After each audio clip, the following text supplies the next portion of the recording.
Okay, world and the people, it's good evening in her Philippines. Let's talk on how you care yourself.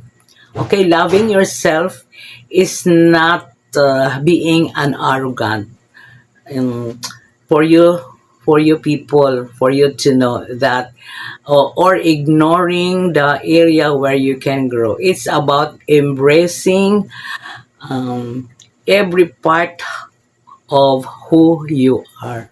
Yeah, that is for you to love yourself. Don't mind them, people.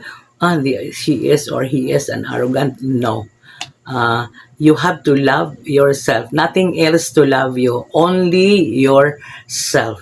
Yeah. And take good care through eating good foods. You invest foods in your body.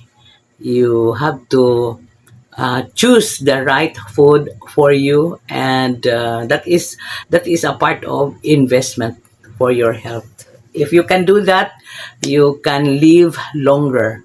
Yeah. And it's okay for tonight. I love